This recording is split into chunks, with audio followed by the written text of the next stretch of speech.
এটা শুনে তো উমর রাদিয়াল্লাহু আনহু নিজের কানকে বিশ্বাস করতে পারছিলেন না। আরে তিনি যা ভাবছেন মুহাম্মদ সাল্লাল্লাহু আলাইহি সাল্লাম তো তাই তিলাওয়াত করছেন। এবার ভাবলেন এটা হয়তো কোনো গণকের কথা হবে যিনি মনের খবরও বলতে পারেন।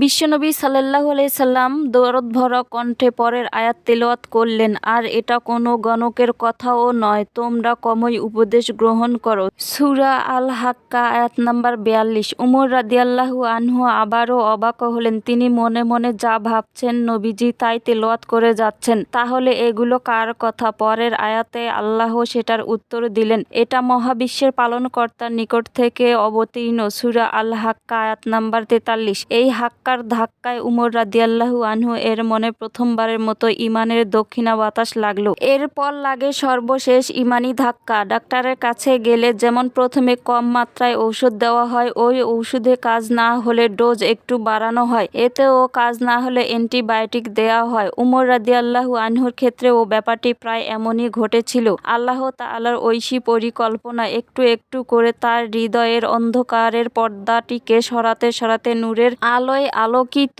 করতে শুরু করছিল।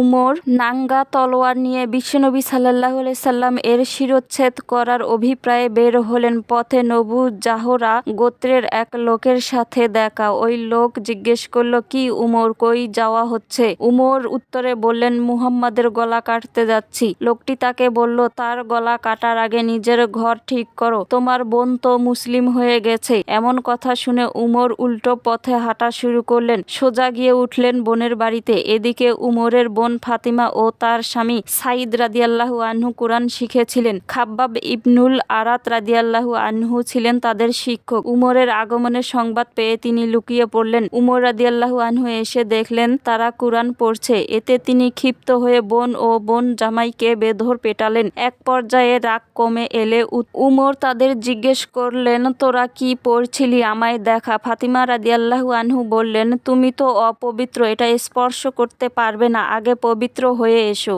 এরপর উমর গোসল করে এলেন। অতঃপর তাকে কুরআনের মুসহাফটি দেওয়া হলো। মুসহাফে লেখা ছিল সূরা তোহা। উমর সূরাটি পড়তে শুরু করলেন। তিনি একটি করে আয়াত তেলাওয়াত করছিলেন আর তার বিপরীতে খুলে যাচ্ছিল তার হৃদয়ের এক একটি অন্ধকার পর্দা। এভাবে আস্তে আস্তে খুলে গেল তার মনের সকল অর্গল।